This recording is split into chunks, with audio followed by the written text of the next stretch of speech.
Nagpaalam si Kulot sa kanyang ina na siya ay tataya lamang sa talahiban dahil napasama daw ang kinain niyang pakbet galing kina Bogart at pinayagan naman siya ng kanyang ina.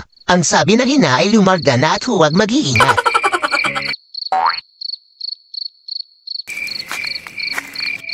Ako si Boy Kulot, ang batang supot.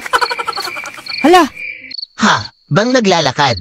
Nakita niya ang kalahati ng katawan ng tao, dala-dala ng isang bayawak.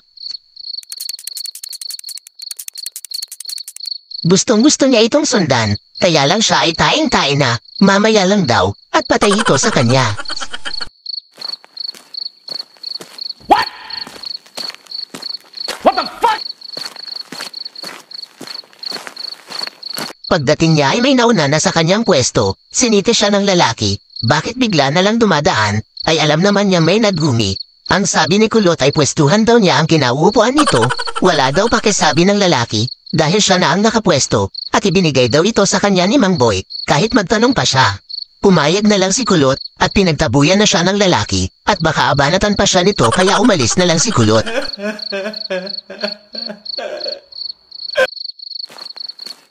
Habang naglalakad, sinabi ni Alex na antayin daw nila si Bogart, at nang dumating si Bogart, tinanong ni Alex bakit ang tagal nito, sinabi ni Bogart na binalikan niya ang flashlight. Naalala ni Bogart ang nangyari kanina, napagtanto niya na ang bigat daw ng kinarga nila, nag-isip pa kung ilang kilo daw kaya yon. Nang hinayang pa, sana ay ibinenta na lang daw nila iyon, hindi daw yon mabibili sabi ni Alex, dahil ang kapal ng ingro nun at may mga lupa pa. Grabe nga yun, sabi ni Bogart, buti na lang daw na ihagis niya sa talahiban. Bahala daw yung may-ari maghanap doon. Nagreklamo nga si Agudo na siya daw ay iniwan ng dalawa. At nakatapak daw siya ng tae ng kalabaw sa talahiban.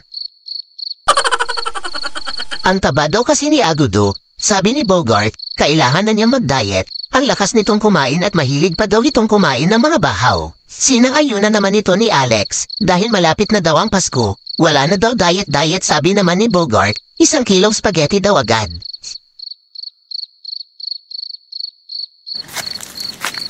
Habang naglalakad, nakita ni Kulot na may ninangat-ngatang malaking tumakbo ang butiki at nagtaka si Kulot.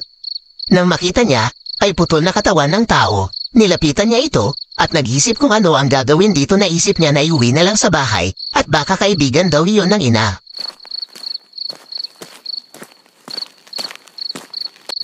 Nag-uusap ang dalawang manananggal. Ang sabi ng isang manananggal sa kumare niya, ay naamoy niya daw na ang kalahati ng katawan niya ay malapit na. Ayun yata mare. Dala-dala ng batang Kulot sabi naman ng kaibigan. Ayun na nga mare. Sabi niya sabay habol sa bata.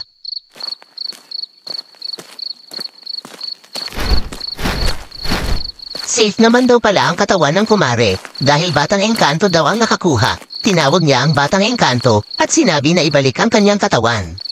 Nakita ni Kulot ang dalawang manananggal, kaya agad-agad itong tumakbo.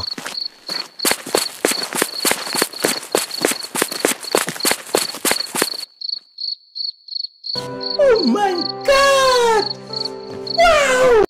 Tumakbo si Kulot, habol-habol siya ng dalawang manananggal. Nakasalubong niya ang 3 kaibigan. Nagtaka si Bogart, bakit dala pa niya ang katawan na itinapon niya. Dumating ang dalawang manananggal. Nakita niya ang 3 pasaway na kumuha ng kanyang katawan, kaya yari sila ngayon. Walang magawa ang 3 pasaway kundi ang tumakbo.